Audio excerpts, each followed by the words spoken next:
It worked. Hello, Scott. Hi Todd, how you going? I'm good. Good. We are live, but it's going to take a couple of minutes. You're God, that right. was weird. And But anytime, huh? everything is weird. I know. I know. But these last 2 days, I've had nothing but crazy experiences with all the devices. Oh, really? Phone. Hang on I'll one just second. share it on my page too so that we can get a little bit more. Yeah, there you go. Let's see. Yeah, it's online. It's all It's good? coming on. Yeah, it's coming on. Let's see. Yeah, we're good.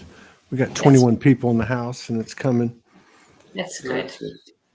Craziness. So I'll, I don't want to say this until we get to the 2 minute mark when everybody can come in. No, you're all good. I said that at 1 minute and 11 seconds into the broadcast. We'll wait to the 2 minute mark. So yeah, I don't even want to go there yet. I want everyone to see this. Although this is all on the replay, all this part. So everyone knows Antoinette. She's been on twice. She's also collaborating with Jamie. Y'all are doing some great stuff. And I just put it out there and said, could you get Scott to come in? And she said, no, he won't do that. And then she wrote me a note. Be wrong. Full of surprises. Well, y'all look like twins. I mean, energetically, y'all look like twins. Although I know there must be some polarities in there, but as there is with every couple.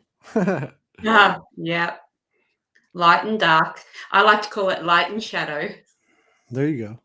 So a lot of people might think that my favorite question on the show, 3,000 episodes, is, have you always been this crazy or did you have a wake up experience? But my absolute favorite question is, to a man like Scott, how does it feel to be on this journey, married and partnered up with Samantha from Bewitched, and you're Darren? Yeah. I've never, Todd, I've never made that analogy, but now it's like I don't think I can unhear that one. Well, I mean, yeah. Go ahead. I can't do it. I can't do the nose thing. She just turns it up every so often. What's that? She just turns her nose up every so often. Yeah. Yeah. Anyway. So what I found remarkable, and for those of you who haven't seen the previous shows with Antoinette, I think it was the first show. It might have been the second. They're both worth watching. She talked about in her journey the long challenge that she had from a physical standpoint, and of course energetically beneath it, and what it brought to her, and transformation. But she talked about this man who, I think, quote unquote, she said, he's not like, he doesn't talk about it, but he is it. But a man to stand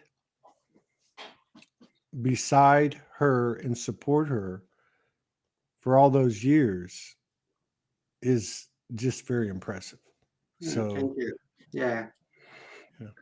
It wasn't easy, but it was in some ways.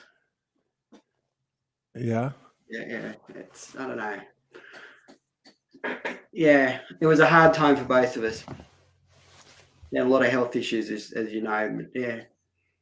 But yeah, I don't know. I guess I'm not a person that just abandons people.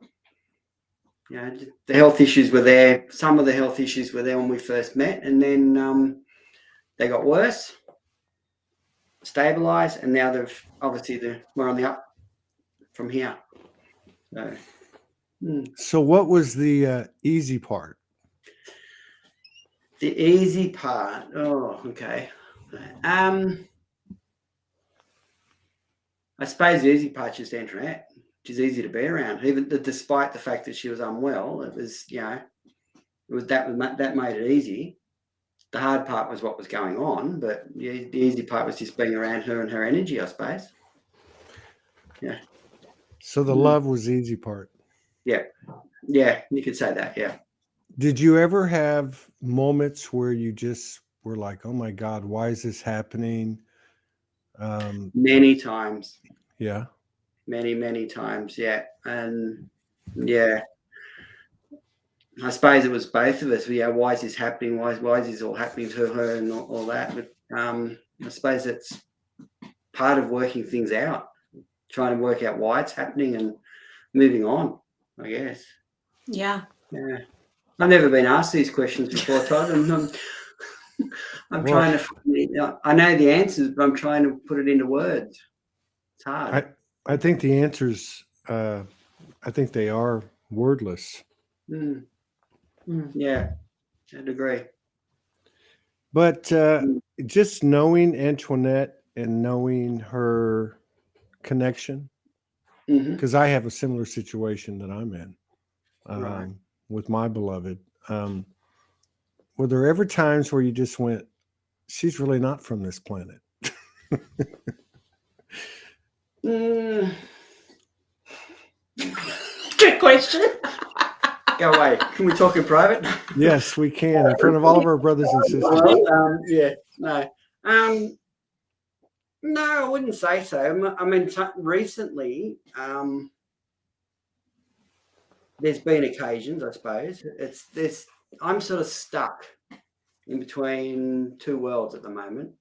The physical, and analytical, I suppose people could refer to it as a 3D world, and moving on towards the next chapter, I suppose. And I'm sort of stuck in the middle, but starting to lean more towards away from the 3D, if you know what I mean. It's a funny journey on it. You got to remember though, like all those years that I was ill, I wasn't awake.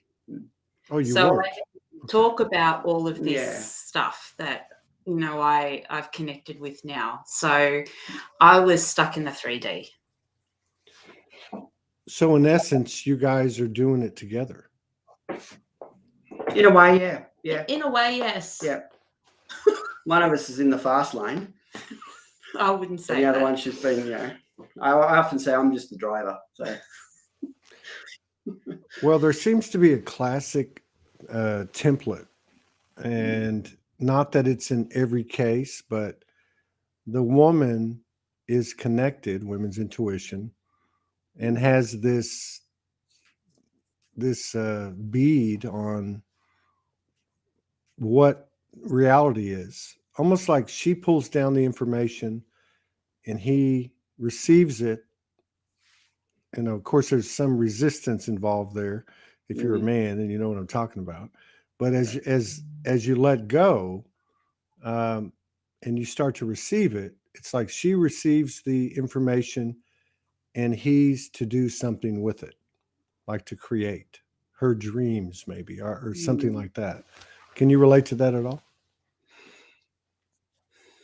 Yeah, I still see myself a little bit as a supporter though towards it, rather than actually like this. I sort of see this as Antoinette's journey, and I'm just coming along to support her, to promote her, to help her with her journey, sort of thing, as opposed to it actually being my journey as well. It's trying to put it into words what I mean. Yeah, it's a funny sort of thing because we've often I don't know, I've lost a train of thought on it. That's okay. Welcome to Ascension. You see that, and the thing about the memory loss and feeling like you're walking in two worlds, I think most of the people that are on here can relate to that. Yeah. I think maybe I can help a little bit because the thing I find strange, it's not just with Antoinette, with one of the friends that we used to know, is they used to ask me what I used to think about these things. And I'm thinking, hang on a second, I have no idea, but why are you asking me for my opinion? And then going on based on my opinion, what their thoughts are, and I'm thinking, hang on, I don't, this stuff more than I do. I'm not part of it. But I think people could see in him that he was tuned in, but the biggest resistance is from him. And I think what he was talking about, like being the supporter, is that during those years where, a good 20 years, a good chunk of my life where I didn't feel like I had a purpose and I was brought to this earth to suffer, because that's what I truly, truly believed. I felt I had no purpose. And then when I had my awakening and, Scott was going off to work and as a physiotherapist and helping people and achieving a lot. And I was just stuck at home ill. So going off to work was hard. Yes. Knowing that I had to so that was leave hard because I was alone like for 12 hours a day, and he would have to go to work to support us financially. So, and this went on for a good chunk of our lives together. Like we started like that, and then it just spiraled worse for many, many years. I'm not talking about, 2 years or a year. I'm talking about a good chunk, all of my 30s and part of my 40s, so, and then I think the way that Scott describes it in saying support role is that now because he's been with me every step of the way and he's seen how I was and how much I suffered and the amount of pain and now to have this awakening, and now he wants to support me because it's like sort of we switched. A role reversal, in a way. It's with the dynamic has completely changed. Whereas I've gone from being completely dependent on him to tapping into my independence that I had before I got sick and had my injury. So I think that when Scott says supporter, I think I see it as Antoinette's time to shine. Whereas I'm there to help her shine as opposed to take the shine away. Yeah. You know what I mean? Yeah. So, that's pretty deep. So just for a quick point of context, how long have you been together and how long was that period? You said it really started at the beginning and then it just went down from there. How long did that last? Well, we met in 1994. She was a patient. I was a patient of Scott's. Highly ethical situation. But anyway, we worked around it. There were a lot of obstacles at first. So 1994, we got married in 1998. 94. So we were 4 years together before we got married. And then 1999, I was diagnosed with my autoimmune condition, ankylosing spondylitis, which you probably haven't heard of because it's not one of the most common ones. But hey, if I do something, I've got to do it. I've got to go all out. So yeah, and then so that was from 1999 till about 2013. Wow. Yeah. So those 14 years, Scott, you said it was hard to go to work because you knew she was in pain. She knew she was. Yeah. I think my level of understanding from a medical perspective actually helped me stay around too, because I could not totally relate to what she was going through, but I knew what she was going through from the science side of it. So, and leaving to go to work, days there when Antoinette couldn't walk, and I would have, no disrespect to my patients, but they come and say, "Oh, I've hurt my little finger and I can't go to work." And here she is, can't go to work because she can't get out of bed. That was hard. That was really hard. But that happened a lot. And had to treat everybody equally, no matter what they had wrong with them. I had to continue to do my job with them, knowing full well that Antoinette was at home. And it's something that's out of my control and something out of my thing that I could help her with physically anyway. So to actually walk away from someone in that situation would, what sort of person would I be to do it? Nothing. Wow, this is bringing up a lot. Well, thank you for being here, because I think a lot of people can gain from this. So a lot of people find it really hard to believe that there were days where I had to hold on to the walls just to make it from the bed to go to the bathroom. And you're paired up with somebody who actually, it sounds like to me, Scott, that you maintain the integrity of your frequency with the purpose you had at work. Mm-hmm. Yeah. So, I mean, I would imagine that you came home many times and it was, as they say in Texas, going from the frying pan to the fire. I mean, yeah, it was. Yeah. And then when you spend a whole day listening to other people tell you about their issues, yeah. and then have to come home and hear, that sounds really selfish and really hard, but it sometimes it was difficult to do that because it didn't stop. It didn't stop. It didn't stop. It actually got worse. Like it just didn't stop. Yeah, but so how did just shift gears just momentarily, because this is deep and we might need to take a little breather. But how did you actually meet? I turned up at the physiotherapy practice because, okay, so I have to take it back a bit because I don't know if we've spoken about this. So I was working for an accounting firm. I did a Bachelor of Commerce. So I was an accountant and I was I was working for quite a prestigious firm. And so I worked from 21 till 24, and then I had a lower back injury actually at work, because in those days, and you can relate to this, we never had laptops, and I used to go out to clients and I used to carry a lot of files. Like we had physical files, we didn't have laptops, and the computers were just coming out, and I had a massive Mac. And I'd sometimes go on my own and I would have to carry this stuff on my own. And, I'd been doing it for 3 years and obviously I had a weakness or something happening there. And I suffered a lower back disc injury. So that was in 1994. So that was in January 1994. And I think and I turned up for physio where Scott was working, which just happened to be like 5 minutes down the road from where I lived. So very convenient. So I turned up for physio. That would have been around March. Yeah. Around March. So 2 months after my injury, not even 2 months after my injury. And I wanted to see a woman and she just wasn't available. And then Scott was available. So I started seeing him. And as we say, the rest is history. But I saw him. I probably got treatment from you for about 2 months. Yeah, probably about 2 months. We used to talk. We just used to talk and joke around, and like for me, it was the highlight of my day because like I got to go to physio and like I was getting treatment, but then I was also feeling part of the world again, So, so that's how we met. So who busted the move?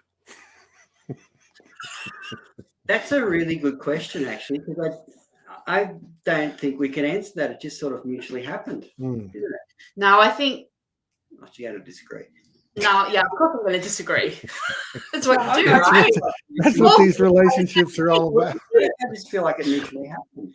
Well, yeah, I think it did mutually happen, but I vaguely remember saying something, okay, something's going on here. And me being an accountant and wanting to analyze, and I think I might have come and said to him, can I come to the practice after you finish work tonight? Because I think we have to have a talk or something. Wow. Something like that. I would say that's busting the move. I think it was. I think I'm going to own it. What she didn't say is that talk was to say that nothing can happen between the two of us. So we went to the local coffee shop, sat there for 3 hours for her to say to me, nothing can happen between the two of us, to next day, can we do it again? So, but nothing can happen between the two of us. Oh, man. God, that's probably the best come on line I've ever heard. Original, right? So, no, it's so pure. It's all pure. It's all so pure. So, back to the real thing, right? I mean, that was real too. I mean, obviously, it sounds like it was a perfect synergetic atmosphere that you guys recognize at some level. you said, Scott, it was hard. And obviously you said the easy part was loving her. Did you ever just scream at the universe or scream at God and just say, I've had enough? I mean, do you feel like that there was any part of you that was a part of this transformation that you've watched your beloved go through? I can honestly say I don't think it's ever come to the point of screaming, I've had enough. It's always why. The question, why is this happening? As opposed to I've had enough of it. I've always just sort of been along there in some ways, just trying to help, I guess. You got frustrated that you couldn't help. That was really frustrating for him. Yeah, because from a physio point of view, there's not a lot I can do for Antoinette. So some physios may disagree with that, but I mean, okay, that's another argument. It's another conversation. That's another conversation for another day. But yeah, no, frustrated I mean, you were frustrated. I got frustrated at not being able to help. Yeah. But it's not a frustration at the situation, I suppose, but never thinking, no, I don't want to be here. Yeah. Walk away. Was there a point where you saw her reverse the situation or observed her situation reversing? Was there a point where you saw, oh my God, things are turning the other direction? And was there a point where you said instantaneously, Todd? Really? Believe it or not, yeah. I went to work one day, and I remember coming home, and Antoinette was practically dancing around the kitchen, completely different person. What I said to her was, what's wrong with you? Because what's happened? And she said, oh, something's happened. And then those days was, oh, what's happened now? Another diagnosis or another illness or another, says, I don't know. I feel lighter. What do you mean you feel lighter? And she said, I just feel lighter. She said, read this passage. It was a passage in a book. Uh-huh. And I read it and I thought, yeah, it's pretty profound. But it just went bang to her.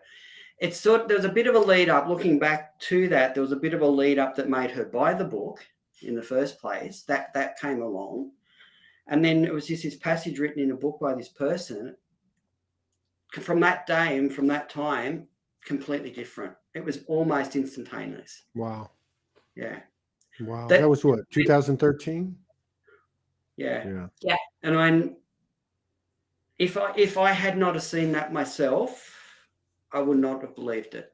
Wow. To be honest with you, because my analytical brain would have said, no, that can't happen. But to actually have seen it myself, and I've told people this many times, that things can just change in an instant because of something, whether it's a trigger or whether something that happens, that something can change your life instantly like that. Doesn't always have to be the bad way, it can be the good way. Yeah. Too. And that's what happened with Antoinette. It went from horrific to good in an instant.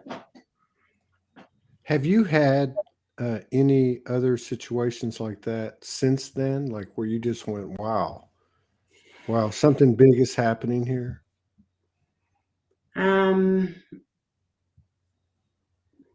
Yes, but not as big. Yeah. There's different things now that Antoinette does and says and that, and you think, okay, where did that come from? Where did that come from? Yeah, it's probably a bit harsh. Where did that come from? No, it's fine. You just sort of look and say, okay, well, yeah, where did it come from? Where did it come from? I can't change it in any other word, sort of thing. So yeah. I say, where did that come from? I still think it's a miracle. I will never stop thinking it's a miracle. So they do happen. Miracles do happen. Yeah. But no, there's just different instances, and that and things will happen, and Antoinette will say something, and then it'll just lead to something else that she knew, which we knew was going to happen, or she knew it was going to happen, or something like that. I think another big moment was when we went to that past life regression. That was another big moment. Yeah. Yes. Have you told that story? Yeah, I think I told that story. Go ahead and tell it again. To tell it with Scott being present. Scott can tell it, so can you get another version? We went to this past life regressionist, and I'm always skeptical about these things. I mean, to me, a definition of a skeptic is not a non-believer. It's somebody that goes searching for reason. Right. I'll put that out there now. So I'm always skeptical. So, okay, I'll go along. We'll see it. This guy did the meditation, the regression meditation. Anyway, after the meditation, he come up and he says, okay, did anybody see anything? Then he clarified himself and said, look, you're going to think that you're making this up. Okay. That's not a real good thing to say, but anyway. Antoinette no one was talking. Antoinette started telling her story, and she said, I think I know why I've got neck and back problems in this lifetime. I was hung when I was, in a previous life. And I just went like this. Oh, my God. And started to shake my head. Oh, goosebumps still. Anyway, the regressionist kept asking her questions. Where were you? What were you wearing? Blah, blah, blah. And every time she said something, I just start smirking and shaking my head. Anyway, eventually, the owner of the place, who we both knew quite well, she looks at me and she says, okay, enough from you. What did you see? I saw exactly the same thing. So everything that she saw in that past life regression, I saw from a third person standing away watching it. Even down to the reason why she was being hung. There. The only difference was... You there, Todd? The guy said to us, could you see her face? And I said, no, I couldn't see her face. They wouldn't, whoever it was, wouldn't let me see the face. Mm. We've delved in a little bit deeper later on. It turns out that Antoinette was my mother. I was only about 14 or 15, observing from the outside, watching this late woman being hung. We later found it was my mother. From that point of view, I'm thinking, okay, this past life thing seems a bit real here because, we'd never spoken about it, past lives before. We'd never spoken about that before or anything. Moving forward a few years later, we went to Puerto Rico. We did. And to Puerto Rico. In Puerto Rico, there's a very old castle. Anyway, Antoinette wasn't feeling the best this day. And there's a very long staircase. And she said to me, do you go down and have a look and tell me what's down there? I got halfway down. I went, I think you better come down here. And I didn't want to go. I had such an aversion. No, I think you better come down here. And when she got down and she looked at me, oh my God, we've been here before. It was, to me, it was the place where she was hung. Wow. Yeah. It was quite amazing. So my skepticism towards that sort of disappeared. So I'm open to everything. Now you're open to everything? I'm open Light language? Yeah. There was a slight moment of contemplation. I know. Yeah, there was a little bit of hesitancy there, but what happened? What happened the first time you heard her speaking light language? How did you, in your analytical mind, even after these divine episodes, were you in shock? No, not anymore. Probably initially. It took us a while to recover that day that we went to Puerto Rico because I got other things coming in that space as well. I think from a science point of view, I've back when I did my degree and all of that, science was there to not challenge a thought, but to actually prove a thought, if you know what I mean. So back in those days, if something was to happen, science would go and look at it and say, okay, that happened. We acknowledge it happened. Why did it happen? Move on, discover why, study it. Today, I think it's gone completely opposite. Science is there to say that can't happen, so they're not going to bother looking at it. You're right. So, and this is a thing where I'm struggling with being in the middle, and I'm saying I'm moving more towards the metaphysical side because physical, it's this evidence-based crap that everybody goes on about. Everything has to be evidence-based. No, you prove the evidence is there. Prove something exists by the evidence, not the other way around. Yeah. Yeah. And that's where I'm sort of sticking with this. It's limited. Science now gives you only a limited perception. Yeah, my science side of me says, okay, well, that did happen. What she said happened. Let's go and work out why it happened. The thing. And Wow. So it comes back again to that. I use the word skepticism.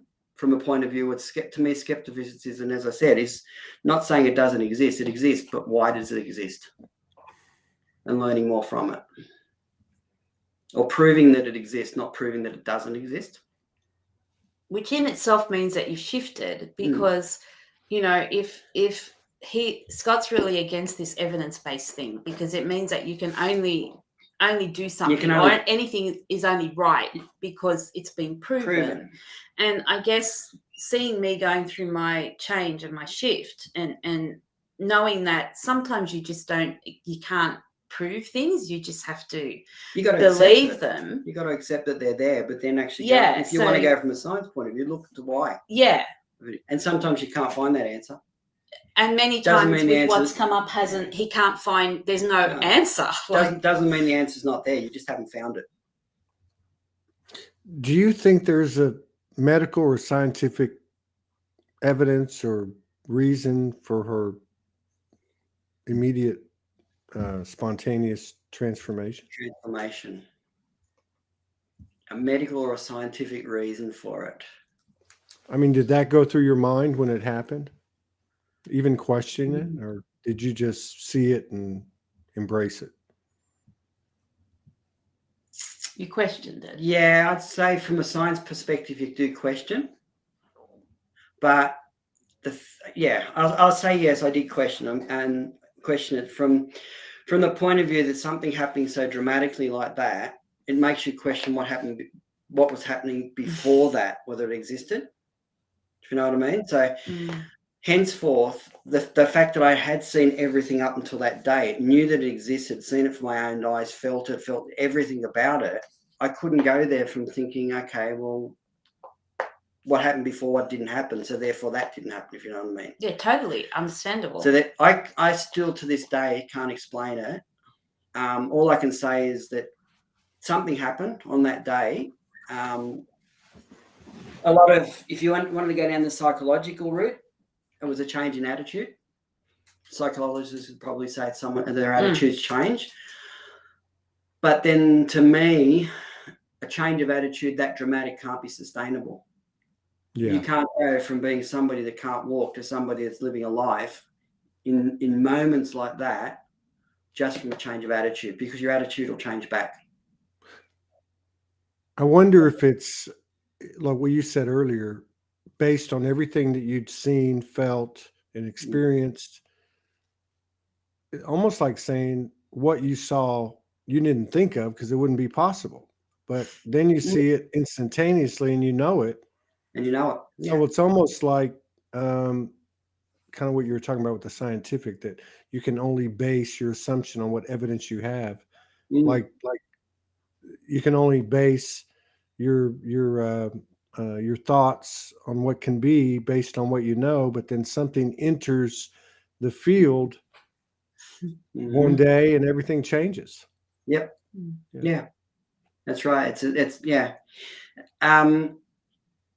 little bit on though. I've always been skeptical with a lot of stuff anyway. I've always been a person that's always thought outside the box, even with my work and what I do. I'm not a person that actually will ever look, to me, and this whole thing with what's happening in the world at the moment, no one's looking at the second and third consequence of what's going on. I always look at not the first consequence of something, but the second and third consequence of it. In other words, if A causes B, that's not the end of it, because it also causes C, D, E, and F here. B is the initial reaction, but the rest of what happens with it happens as a result of the first thing that happened. Wow. And this to me, there's a lot of this is going on in the world at the moment that, okay, I'm going to use the COVID word. COVID's happening. The result is you get the vaccine. That's it. It's finished. Right. But what about everything else happening as a result of that? And then I can back that up with science, with a science argument, but I'm not going to do it. I can, but I won't. But it's just, that's the way that I've always thought. That people, what happened with Antoinette that day, the first consequence of what happened to her that day is she got better. Actually, we'll take it back to when she injured herself. Something happened on that day when she injured herself. The consequence was that she got sick and had all these illnesses. But at the same time, all these other things could have been rolling out at the same time. Unknowingly, I guess. Yeah. Yeah, because I wasn't tuned in either. So. Wow. So yeah. So knowing her and loving her all those years, and then this happened. Mm-hmm. I know without asking that there's been a dramatic change in her, obviously her capabilities, Mm-hmm. but not to be confined just to the basic human functions. We're talking about capabilities that are causing you to stretch your programs of belief and stuff like that. Yeah. What's it like to watch somebody that you love so deeply make this transformation and continuing to transform? And what's it like to see that? Very inspiring. It's very inspiring to see where Antoinette's come from to where she's today. There are still physical restrictions. I will admit that, but there's a lot of things that Antoinette now can do. I would call them inspirations. It's very inspiring. I do tell her story with my clients sometimes when they're really down, just, because there's no other word for it but inspirational. So it's what you perceive and what you see is not always the end. It can move on. There's, as I said, there's other things happening that move you on as well. And I suppose getting back to your question about that particular day, that's what it did. It not only opened up her to a new world, but it opened up everything that was already probably going on. If you know what I mean, all these other consequences that she would never have seen if she had never injured herself, never got sick, stuck in a private world, all of that sort of thing. That's true. Yeah. Yeah, I like that because he's a very scientific engineering type of analytical, but for him to say more than once, he said, you look at the why, which most people that have that characteristic, to me, they say, how did that happen? You're saying, why did that happen? Which I think is a really profound. What about you, Antoinette? Do you ever just stop and take a breath and look at him or think about him and just go, holy shit, this guy he's just like, do you ever just have those types of moments? Oh, absolutely, all the time. And but then I go, why? Therein lies the rub. Yeah, and I have to say again, I am so proud of him for actually taking on. So thank you, Todd, for asking me to ask him, because I feel like this is a huge shift for him that he may not even be aware of yet. But, he doesn't do videos. He doesn't talk about this. So obviously this is a huge trigger or a beautiful blessing. I'm going to say it, not a trigger, because trigger has connotations of negativity, but it also just felt right to do it. But yeah, so if he is, I'm going back to that past life where I was his mother. A lesson for me, and I think this is answering your question, a lesson for me has been, because I had such an abrupt awakening and it was so blissful and it was such a huge shift for me, I wanted him to feel the same. So those first couple of years were a bit I don't know how to say it. Tense. because it was like the dynamic changed and it wasn't gradual. It was like this. So we had to find our feet again in this new dynamic. And and I was in this blissful state, because of that frequency that I had come across and that energy that I had come across. And I wanted him to, because I know that he suffered along with me and I wanted him to experience it. But the biggest lesson for me, and it's come to a very strong point this year, is that obviously that's why we needed to have that information about him being my child, my son in that lifetime, was that I had to shift the old patterning that I had, in that I have to lead him, or I have to change him, or he has to be where I am now, you know. And that's why those first 2 years were a bit tense, because I was doing it from a place of love. Well, that's what I believed, that I wanted him to just, you know, experience what I was experiencing, because it was such a huge transformation. But then I realized this year, and obviously the universe gives you opportunities to deal with this pattern. If, you know, lesson repeated until learnt, we say. Well, I say anyway, because it's very applicable to me. You need to step back. You know, you need to step back away, and allow someone to have their journey. And for me, it's been a dual thing, because it's also been, you know, with two frequencies, I've had to do that. With two souls, I've had to do that, and had to realize that, okay, with Scott in particular, I can't be his mother. That mother energy has to shift. So I have to be, you know, I can't be a healer with him either, in a way. I have to be a wife, you know. And so for me, it's also been orientating myself with a different dynamic, and trying to see where I need to be, and what I need to shift, and what patterns I need to get rid of, so that I'm able to be a wife and step back and support him, and not trigger him or push him, or, you know. So that's been a big lesson for me this year, to realize that he's on his own journey, and everyone's on their own journey, and I have to step back, you know. And that's comes to unconditional love, doesn't it?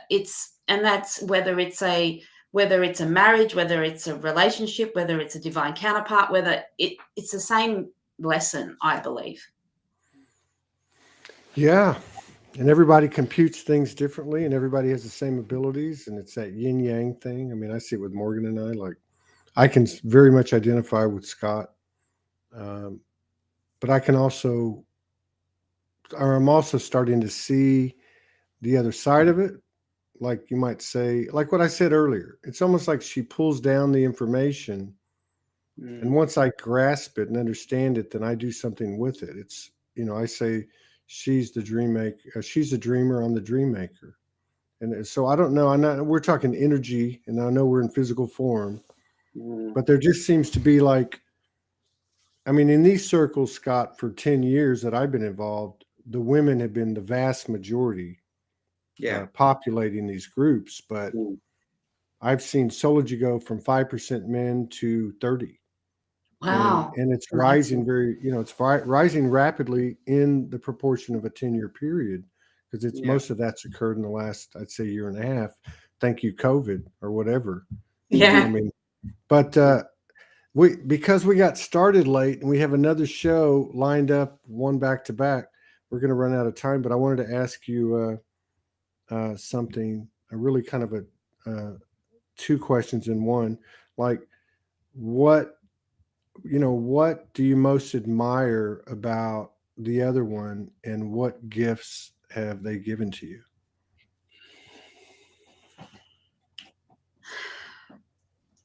What I most admire about Scott is his compassion and patience.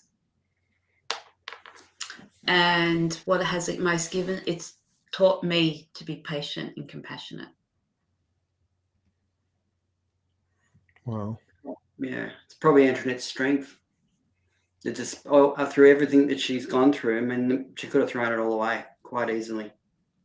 At any stage, thrown away. I'm sure the thoughts. I thought about it many times, but I didn't do it because of him. I didn't want to leave him. No, even this journey that she's on now, her strength in this journey that she's on now, because I'm sure there's many times that she's probably started to doubt herself on that too, which is a good. In my way, sometimes doubt is a good thing, because it makes you learn more. And keeps you humble. So yeah, from her point of view, it's just her strength through this whole thing. The strength and being able to stay as grounded as what she is, because she had many opportunities to throw it all in, never did. So, yeah, I don't know, but to say what I've learned from it, I suppose, I don't know. I learned by observing, I suppose, and I'm more of like even with my job and all of that, I learned by observing things and analyzing things and going through things and making my own decisions about it. To me, learning and saying something is actually that I've learned this, not just that. I've learned a lot. I can't just pinpoint one particular thing on it. Yeah, and that's what my whole learning process all through my life has been like that. I don't, I'm a person that actually, if I need to know something, I'll go and learn it. Otherwise, if I need to sit down and learn something for an exam or something like that, I'll learn it for that day and then it'll be forgotten forever. But if I need to know something, I'll go and learn it for that purpose and I won't forget it. Sort of thing. So a lesson learning from her, it's everything. It's more than just one specific. Yeah. I know it's a very vague answer, but no, it's not. It's a great answer. Somebody just said beautiful interview. No, it's a great answer. We should definitely do this again, I think. We would love to. Yeah. Well, I would love to. Sounds good. I think we should definitely do this again because I think you guys have a lot to offer people just in hearing your story, because it's full of code. It's the same observing that you're talking about, except for those of us who drink this Kool-Aid, there's more telepathic, quantum exchanges occurring. So there's just something about putting the energy out and being vulnerable enough to do it, and transparent.